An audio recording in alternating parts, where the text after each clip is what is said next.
آج ہمارے بچوں کو اگر ہمارے بزرگان دین کی تعلیمات، ان کی تربیت، ان کے نام، ان کے مزارات کے بارے میں معلومات نہیں ہوں گے تو ہو نہ ہو کر ایک دن چل کے ظالم اپنے منشا میں کامیاب ہوتے ہوئے نظر آئیں گے۔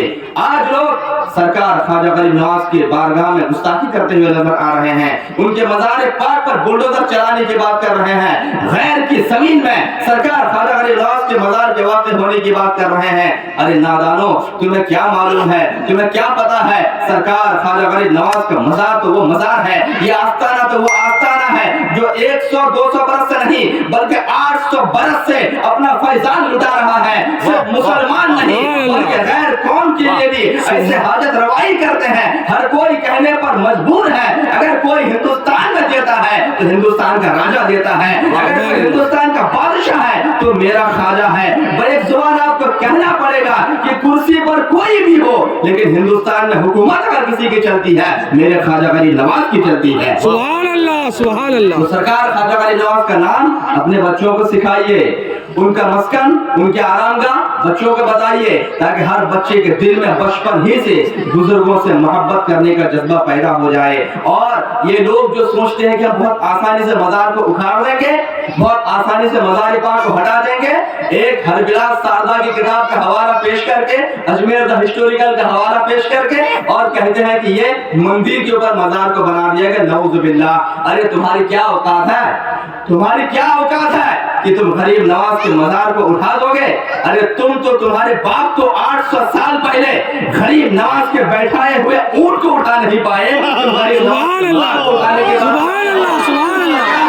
غریب نواز کے جوتی کا جواب نہیں لا سکتے، تم ان کے ذات کا جواب کہاں سے لاؤ گے؟ یاد کرو وہ زمانہ جب تمہارے باپ دادا نے جوگی جے پال کو مقرر کر دیا تھا کہ سرکار خواجہ غریب نواز کو جادو کے بلبوتے پر اجمیر سے بھگا دیا جائے، وہ ظالم آیا، آ کر ہوا میں اڑنے لگا، ہوا میں اڑ گیا، دکھانے لگا کہ میں کتنا بڑا جادوگر ہوں، اے خواجہ اجمیر چھوڑ کر چلے جاؤ۔ لیکن خواجہ وہ کون خواجہ تھا؟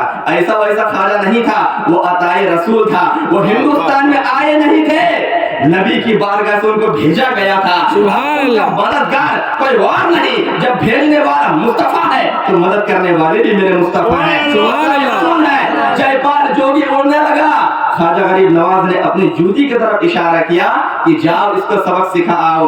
جوتی ہوا میں گئی، جوگی جے پال کو مار مار کر زمین بوس کر دیا۔ ارے تم غریب نواز کے جوتی کا جواب نہیں لا سکتے، تم غریب نواز کے جوتی کا مقابلہ نہیں کر سکتے، تم غریب نواز کی ذات سے ٹکرانے چلے ہو۔ قسم خدا کی اگر غریب نواز اپنی ایک کرامت ظاہر کرنا چاہے منٹوں بھر میں تمہارے وجود کو مٹا کر رکھ دیں گے، تمہاری ہستی مٹ جائے گی۔ جو غریب نواز ایک کوزے میں پورے آرا ساگر کو بھر سکتا ہے، وہی غریب نواز منٹوں بھر میں تمہاری ذات کو مٹا بھی سکتا ہے۔ اس لیے غریب نواز سے ٹکرانا مت، وہ ہندوستان کا راجہ ہے، ہم سب کا خواجہ ہے۔ آج کوئی پی ایم اگر ہے، کوئی سی ایم اگر ہے، کوئی ڈی ایم اگر ہے، یہ دین ہے سرکار خواجہ غریب نواز کی۔ وہ قطب ہے، وہ راجہ ہے، وہ بادشاہ ہے، ان کی مرضی کے بغیر ایک پتا ہندوستان میں ہل نہیں سکتا ہے۔ اللہ نے ان کو پاور دیا، اس لیے ہم کہنا چاہتے ہیں اپنے بچوں کو بزرگوں سے محبت کرنا سکھائیے، بزرگوں کے نام سکھائیے، اچھی تعلیم اور تربیت دیجیے تاکہ ہمارا بچہ جب بڑا ہو تو بزرگوں سے محبت کرنے والا بنے، بزرگوں کے عرس کو منائے اور